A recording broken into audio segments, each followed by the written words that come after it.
ये आपका स्वागत है। मैं विवेक बिंद्रा, मोटिवेशन स्पीकर और बिजनेस कोच। आज बात करूंगा अमर शहीद भगत सिंह की। 1907 में इनका जन्म हुआ। लयालपुर नाम का गांव लाहौर में पड़ता था, आज जो कि पाकिस्तान में है।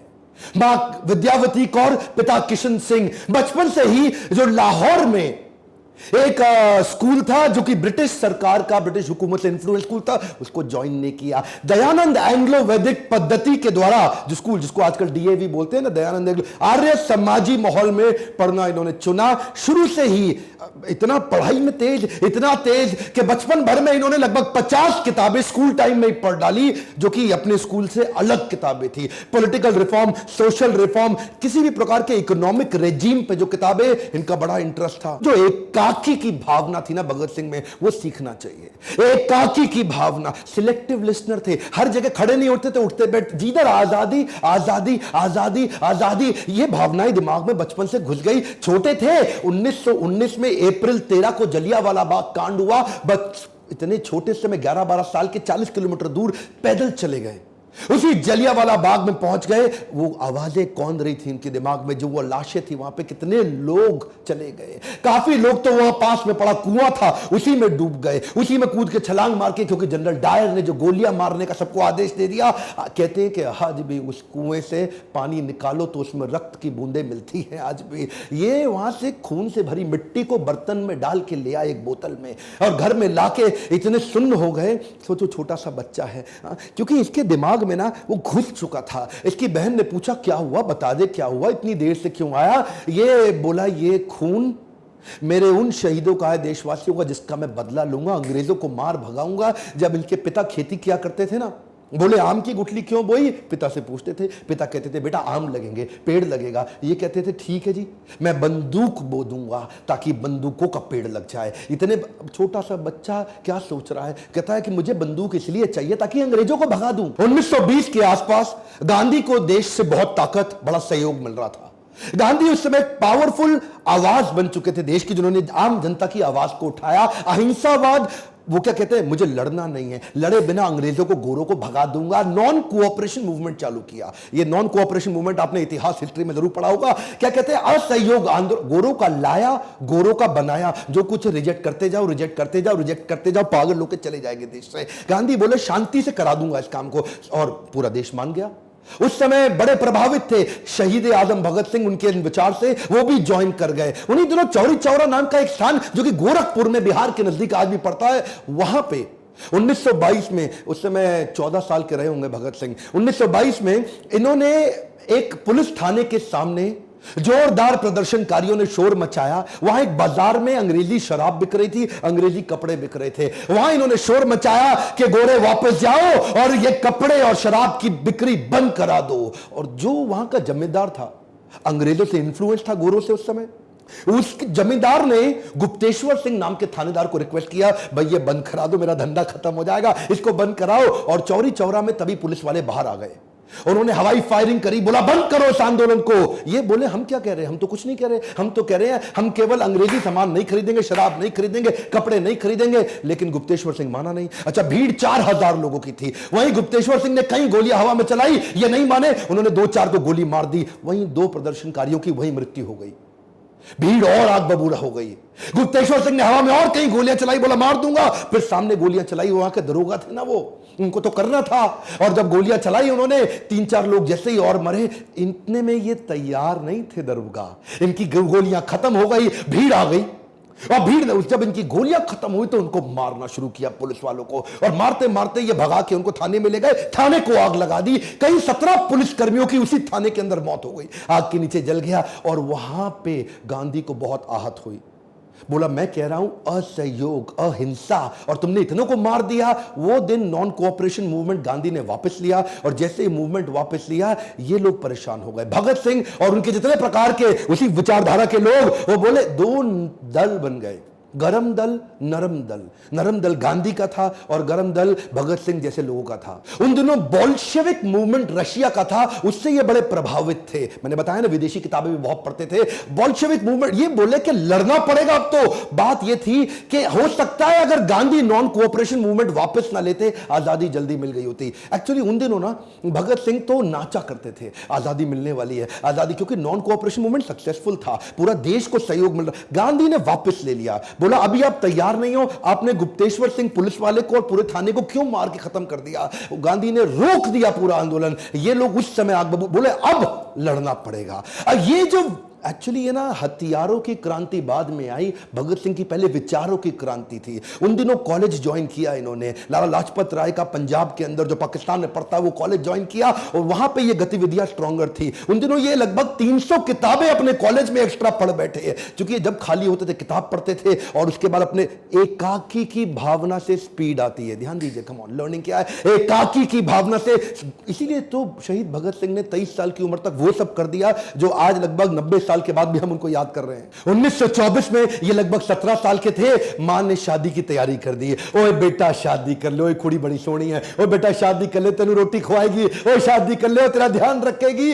मां बोलती रह गई और ये क्या बोली? दुल्हन मेरी दुल्हन नहीं होगी, आजादी ही मेरी दुल्हन होगी। रातों रात चिट्ठी लिख के भाग गए। मां रोती थी, अकेली पड़ गई। क्यों ऐसा होता है कि भगत सिंह की जब बात हो तो हम चाहते हैं पड़ोसी के बच्चे के घर पैदा हो, अपने घर पे सब कुछ छोड़ के। ये वहां पंडित आजाद की टीम को ज्वाइन कर लिया और जाके क्या बोले? अब एकाकी की भावना। जानते हैं शुरू में तो बचपन में बड़े एक्साइटमेंट में रहा करते थे, कुश्ती लड़ते थे, अभिनय का शौक रखते थे, लेकिन एकाकी की भावना के चलते 1925 में इन्होंने, अभी 18 साल के हुए थे, काकोरी कांड की तैयारी कर ली। काकोरी कांड को उन्होंने सफल बनाया। पैसे की जरूरत थी, अंग्रेजी खजाने को लूट लिया और लूटने के बाद अच्छा पकड़े गए। उसे पकड़े गए अशफाक उल्लाह खान और राम प्रसाद बिस्मिल, इन दोनों को फांसी हुई। 2 शह सवारों को जब फांसी की सजा सुनाई, ये लोग टूटने के लिए नहीं बने थे, ये तोड़ने के लिए बने थे। राम प्रसाद बिस्मिल की वो याद आ गई इनको बात, सरफरोशी की तमन्ना अब हमारे दिल में है, देखना है जोर कितना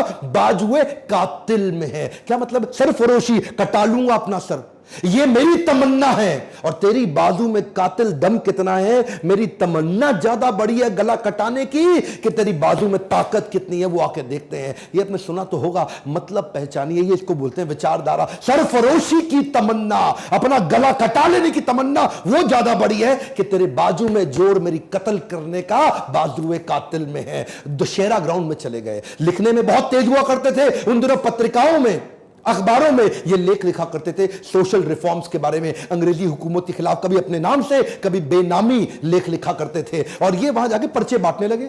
दशहरा ग्राउंड में हजारों की भीड़ होती है, अपनी टीम तैयार करनी है, इनको लोग जोड़ने हैं, अंग्रेजी हुकूमत के खिलाफ पर्चे बांटते। पकड़े गए, वहां बम फोड़ के भागने लगे, फिर पकड़े गए। और इस बार इनसे, अच्छा, कोर्ट जानती थी कि इसको छोड़ना नहीं है, पुलिस जानती थी अंग्रेजी हुकूमत छोड़ना नहीं है। जब बेल की बात करी, 60,000 रुपए मांग लिए। ये 60,000 रुपए, थोड़ा सा मैं चाहता हूं आज व्यूअर्स को कि विजुअलाइज करो, आज के 60,000 रुपए नहीं, 90 साल पहले के 60,000 रुपए। कितने ही कितने खेत बेच के वो जमानत दे के इनको बाहर निकाला, ये अगली तैयारी में लग गए। 1928 में जब लगभग 20 साल के थे, लाला लाजपत राय, जो कि थे तो उनके गुरु के समान, लेकिन विचारधारा में फर्क था। लाला लाजपत राय नरम दल के थे, ये गरम दल के थे। उन्होंने कन्विंस कर लिया कि साइमन कमीशन के खिलाफ हम नारेबाजी करेंगे, लाहौर में ऐसी नारेबाजी करेंगे कि साइमन कमीशन वापस जाओ, वापस जाओ, वापस जाओ, बिना हथियार के करेंगे। ये लाला लाजपत राय के कहने पे आ तो गए, लेकिन वहां पुलिस वालों ने इन पे इतना लाठीचार्ज किया, इतना लाठीचार्ज किया, लाला लाजपत राय को कहीं चोटें आई और उसके बाद अस्पताल में उनका इलाज के दौरान देहांत हो गया। वो बोले थे कि मेरी मौत ब्रिटिश सरकार की ताबूत पे आखिरी कील साबित होगी। भगत सिंह, राजगुरु, जयगोपाल, चंद्रशेखर, हालांकि ये लाला लाजपत राय को पसंद नहीं करते थे विचारधारा में, लेकिन उनकी मौत से आहत बहुत हो चुके थे। बोले पिता समान है हमारे, इनकी मौत का बदला तो लेना पड़ेगा। जेम्स स्कॉट, जिसने ये मारने का आदेश दिया था, उसको गोली मारेंगे अब हम। चारों ने तैयारी कर ली। वहां कोतवाली के सामने लाहौर में चारों ने अपनी अपनी जगह बना ली और स्कॉट के बाहर निकलने का थाने से इंतजार कर रहे थे कि गोली मार के भागेंगे उसको। गलती हो गई, स्कॉट की जगह डिप्टी सुपरिटेंडेंट ऑफ पुलिस उस समय सॉन्डर्स, वो बाइक से निकला और राजगुरु ने उस पे गोली चला दी, एक गोली मारी उसको, यहां भगत सिंह भाग के आए, 3 गोली सर में और मार दी, इंश्योर कर दिया खत्म कर दे। पीछे से एक वही थानेदार हिंदुस्तानी था, वो भागते हुए आया था उस समय, बोला चंद्रशेखर आजाद ने तुझको नहीं मारना चाहते, तू इंडियन है, वापस चला जावा, लेकिन क्योंकि वो पुलिस के इन्फ्लुएंस में ब्रिटिश सरकार के था, उसको भी गोली मार के ये भाग गए। डीएवी कॉलेज था वहां पे, उसकी बिल्डिंग के पीछे से, क्योंकि वहां इनकी चलती थी, छुपते छुपाते भाग के निकल गए। अब धरपकड़ चालू हो गई। इन्होंने क्या किया, अगले दिन, अभी यहां रुके नहीं, अगले दिन पर्चे लेके लाल स्याही से लिख डाला, पूरे लाहौर पे चिपका डाला दीवारों पे कि हमने लाला लाजपत राय की मौत का बदला सॉन्डर्स को मार के उसकी हत्या करके ले लिया है। ये तो ब्रिटिश सरकार की बड़ी हार थी, उनका दिमाग अब हिल गया, अब उनकी बुद्धि चकरा गई कि भाई इनको पकड़ना है। ये लाहौर से निकलने वाले हर नौजवान पे नजर रखे हुए थे, ये किधर है, ये किधर है, इसको पकड़ना है। इन्होंने लाहौर से भागने की योजना बनाई। उस समय भगवती चरण वोरा की पत्नी दुर्गा भाभी, ये उनके पास गए राजगुरु और भगत सिंह, और उनको मना लिया कि वो इनकी पत्नी का रोल निभाए थोड़ी देर के लिए। और हालांकि सरदार थे, ये सिख थे, इन्होंने अपनी दाढ़ी मूछें काटी और पगड़ी हटाई, बाल काट लिए और बढ़िया सी हैट, अंग्रेजी पोशाक पहनी, ओवर पूरा फुल लेंथ सूट पहना, टाई लगा के अंग्रेजों की तरह, और दुर्गा भाभी को साथ में अपनी पत्नी, और वहां पे जाकर के रेलवे स्टेशन पे पहुंचे। अच्छा, राजगुरु को उन्होंने नौकर बनाया, उसको 2nd क्लास की स्लीपर टिकट दिलाई और खुद 1st क्लास एसी की टिकट ली, और वहां जाकर के लगे रहे अंग्रेज ढूंढने में, लगे रहे। उस समय इनको पहचान ही नहीं पाया, इन्होंने पूरा चेहरा मोहरा सब बदल लिया, निकल के भटिंडा के रास्ते कलकत्ता की ट्रेन पकड़ ली और निकल गए। ब्रिटिश सरकार की मजदूर विरोधी नीतियों से ये बहुत दुखी थे, परेशान थे, उसके खिलाफ आवाज उठा रहे थे, ब्रिटिशर्स सुन नहीं रहे थे।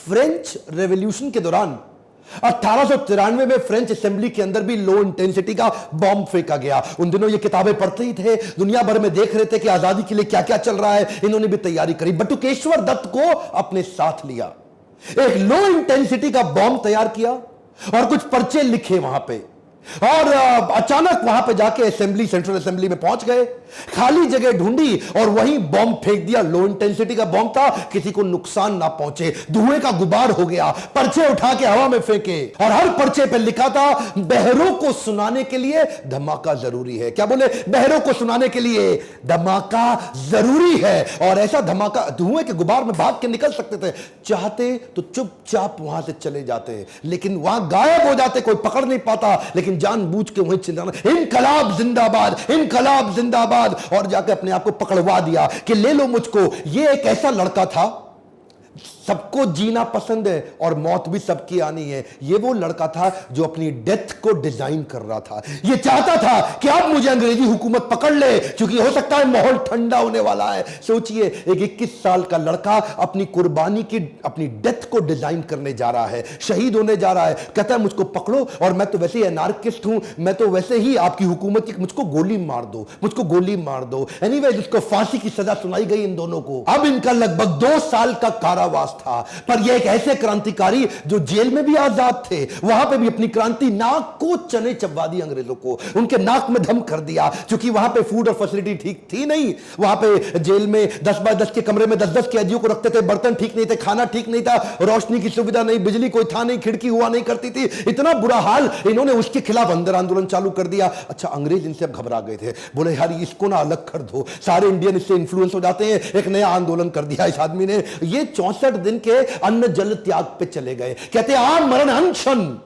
अब कुछ नहीं खाऊंगा मैं। अच्छा, अंग्रेज शुरू में इनको इग्नोर करते थे, अब 2 दिन, 4 दिन, 5 दिन, 64 दिन तक नहीं खाए। क्रांतिकारी यतीन्द्र दास उस समय शहीद हो गए, क्योंकि इतना कमजोर भगत सिंह का वजन रोज कम होता जा रहा था। अंग्रेज घबरा रहे थे, लेकिन ये असल में क्या है ना, इनको, अच्छा उसके बाद भी हंसते थे, डर लगता नहीं इनको, इनके चेहरे पे हमेशा मुस्कुराहट होती थी। इनकलाब जिंदाबाद, इनकलाब जिंदाबाद। घबरा गए, ये क्या बोले? कहते मेरे सीने में जो जख्म है वो तो फूल के गुच्छे हैं, हमें पागल रहने दो, हम पागल ही अच्छे हैं। अंग्रेजों को घुटने टेकने पड़े, हार मान गई इनकी। उन दिनों ये कई लेख भी लिखते थे, ये क्या कहते थे? अंदर भी आंदोलन चलाऊंगा और लिख लिख के बाहर भी आंदोलन चलाऊंगा। इन्होंने एक इंस्ट्रक्शन दी थी, जेल में मुझसे कोई मिलने आएगा तो नई किताब लेके आएगा, कभी बॉल्शेविक रेवोल्यूशन की किताब लाएगा, फ्रेंच रेवोल्यूशन रेवोल्यूशन की किताब लाएगा, लेनिन की लाएगा या मार्क्स की किताब लाएगा। उन दिनों ये बिल्कुल सोशलिस्ट रिफॉर्मर हो गए थे, ये पहले सोशलिस्ट लीडर थे हमारे कंट्री के। उस समय एचआरए को एचएसआरए इन्होंने कर दिया, सोशलिस्ट रिफॉर्म अपने मूवमेंट को बना दिया। देखते ही देखते 300 किताबें और पढ़ डाली और 3000 पन्ने लिख भी डाले। आज उसको बाद बाहर भेजते थे उसको, आज उनमें से कुछ है और कुछ नहीं है। कहते तो थे कि ये एक नास्तिक है, लेकिन भगवत गीता की छोटी किताब और स्वामी विवेकानंद का चित्र जेब में जरूर रखते थे। जेल में भी किताबें पढ़ने की दीवानगी को लेकर अंग्रेज भी बड़े परेशान हो चुके थे। कार्ल मार्क्स और लेनिन से ये विशेष प्रभावित थे। अब इनको फांसी की सजा दे दी गई। ये क्या कहते थे, मैं एक ऐसा पागल हूं जो जेल में भी आजाद हूं। जब इनसे पूछा गया तुम्हारी आखिरी ख्वाहिश क्या है, कहते हैं मैं लेनिन की बायोग्राफी पूरी पढ़ना चाहता हूं, लेनिन की बायोग्राफी पढ़ के ही मरूंगा। जब इनको बुलाया जाने वाला था ना, उस दिन जिस दिन इनको फांसी देनी थी, तो ये क्या बोले, ठहरो अभी, देखते नहीं एक क्रांतिकारी दूसरे क्रांतिकारी से मिल रहा है। और लेनिन की किताब के आखिरी पन्ने पढ़ के ही उठे। 24 मार्च की तारीख मुकर्रर की गई इनकी फांसी के लिए। और जैसे जैसे फांसी के दिन नजदीक आने लगे, किसी को पता लगे ना कि उसकी मौत का समय आने वाला है, उसकी घबराहट बढ़ जाती है, उसकी और टेंशन, उसका आधा वजन वैसे ही खत्म हो जाता। लेकिन ब्रिटिश हुकूमत परेशान थी कि ये और खुश कैसे हो रहे हैं। अरे ये इतने निडर, ये एक्साइटेड है। देश भर में इस तारीख की खबर फैलने से ब्रिटिश सरकार पे प्रेशर बन रहा था कि भाई ऐसा ना हो इनकी फांसी के दिन 24 मार्च यहां बड़ा दंगा हो जाए, ऐसा ना हो कि यहां आग ही लगा दी जाए। बहुत भीड़ आने वाली थी। ये पहली बार ऐसा हुआ कि फांसी का समय जो सुबह का होता है, केवल इन तीनों के चक्कर में 23 मार्च को अचानक आनंद फानन में इनको रात को बुला लिया गया कि तुम्हें फांसी दी जाएगी। इन्होंने प्रेम से मुस्कुराते हुए बोला, पे सर पे कपड़ा मत बांधना और हमारे हाथ मत बांधना। कुछ ऐसा हो सकता है क्या? उन्होंने बोला ठीक है हाथ नहीं बांधते, लेकिन सर पे कपड़ा तो बांधना पड़ेगा। ये मुस्कुराते हुए इनकलाब जिंदाबाद दोनों फांसी पे चूम के फंदे को गले पे झूल गए। गर्व है मुझे कि मैं ऐसे देश में जन्म लिया जहां अमर शहीद भगत सिंह आए थे। लेकिन मुझे दुख है कि आज भी कई मूर्ख बेवकूफ इतिहासकार अपनी हिस्ट्री की किताब उठा के देख लेना, इनको शहीद का दर्जा नहीं देते, इनको आतंकवादी उन्होंने लिखा हुआ है किताबों के अंदर। दुख होता है मुझे। हमारे गांधी को राष्ट्रपिता माना, मुझे कोई तकलीफ नहीं है। गांधी को राष्ट्रपिता, फादर ऑफ नेशन सब बोलते हैं, मुझे कोई तकलीफ नहीं। पर क्या भगत सिंह को हम राष्ट्रपुत्र की उपाधि दिला सकते हैं? 550 सांसद, 545, मैं चाहता हूं उन तक ये वीडियो पहुंचे, संसद में आवाज उठे कि भगत सिंह को राष्ट्रपुत्र की उपाधि घोषित की जानी चाहिए, भगत सिंह को ऑफिशियली शहीद का दर्जा दिया जाना चाहिए। आज भी अंग्रेजों की किताबों में इनको शहीद नहीं माना जाता, आतंकवादी माना जाता है। आप मेरा साथ दीजिए, कमेंट बॉक्स में लिखिए और वीडियो को शेयर करिए, सही लोगों तक पहुंचाइए ताकि इस आवाज को उठाएं और क्यों ना हम इनको राष्ट्रपुत्र की उपाधि दिलाएं। मैं खुद अपने सारे ऑफिशियल सोशल मीडिया चैनल्स पे इस वीडियो को शेयर करने वाला हूं। आपसे भी रिक्वेस्ट करता हूं, भगत सिंह की मौत को, उनकी शहादत को बेकार मत जाने दीजिए। इस आवाज को मेरे साथ उठाइए। अगर थोड़ा भी अच्छा लगता है इस प्रकार की एजुकेशनल वीडियोस, लाइक करिए और अगर सब्सक्राइब नहीं किया, बेल आइकॉन नहीं दबाया, आपसे अगला वीडियो मिस हो जाएगा। मेरे साथ जुड़े रहने के लिए हर बार